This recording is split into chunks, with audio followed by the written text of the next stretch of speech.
Hi, boys and girls. Welcome back, students. It's Mrs. Grisson with Dinosaurs Before Dark, Chapter 2. In Chapter 1, we met Jack and Annie, and we found out that they live in Frog Creek, Pennsylvania. We found out that they were playing in the woods, and they found a treehouse. And this is the first time, this is now book 1, so this is the first time they've seen this magic treehouse. And Annie goes up it. We can tell that she's pretty adventurous, isn't she? And she goes up it first. And Jack, who seems to be a little bit more cautious, maybe thinks things through a little bit more, was like, that's not such a good idea. We don't know who it belongs to. We don't know if we should be in it. But when she yells that there's books, he goes up because he can't resist looking at some books. So Chapter 2, The Monster. Jack crawled through a hole in the treehouse floor. Wow! The treehouse was filled with books. Books everywhere. Very old books with dusty covers. New books with shiny, bright covers. Look, you can see far, far away, said Annie. She was peering out the treehouse window. Jack looked out the window with her. Down below were the tops of other trees. In the distance, he saw the Frog Creek Library, the elementary school, the park. Annie pointed in the other direction. There's our house, she said. Sure enough, there was their white wooden house with a green porch. Next door was their neighbor's black dog, Henry. He looked very tiny. Hi, Henry, shouted Annie. Shh, said Jack. We're not supposed to be up here. He glanced around the treehouse again. I wonder who owns all these books, he said. He noticed bookmarks were sticking out of many of them.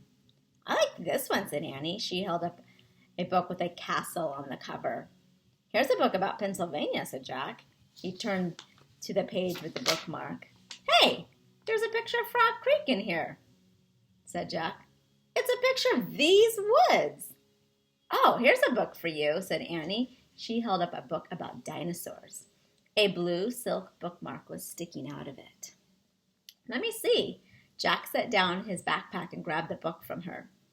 You look at that one, and I'll look at this one about castles, said Annie. No, we better not, said Jack. We don't know who these books belong to. But even as he said it, Jack opened the dinosaur book to where the bookmark was. He couldn't help himself. He turned to the picture of an ancient flying reptile, a pterodon. He touched the huge bat-like wings. Wow, whispered Jack. I wish I could see a pterodon for real. Jack studied the picture of the odd-looking creature soaring through the sky. Ah! Screamed Annie. What? Said Jack. A monster! Annie cried. She pointed to the treehouse window. Stop pretending, Annie, said Jack. No, really, said Annie. Jack looked out the window. A giant creature was gliding above the treetops.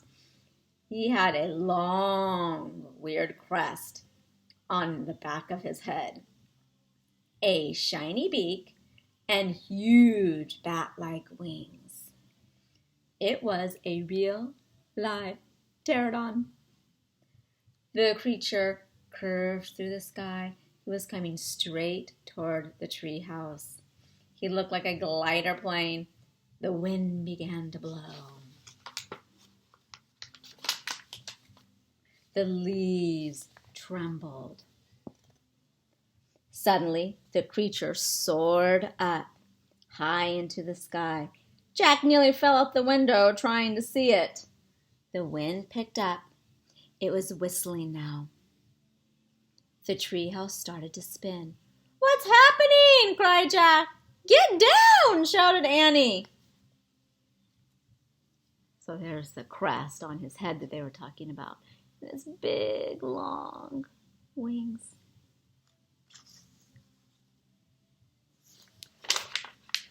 She pulled him back from the window. The treehouse was spinning faster and faster. Jack squeezed his eyes shut. He held on to Annie. Then everything was still. Absolutely still. Jack opened his eyes. Sunlight slanted through the window.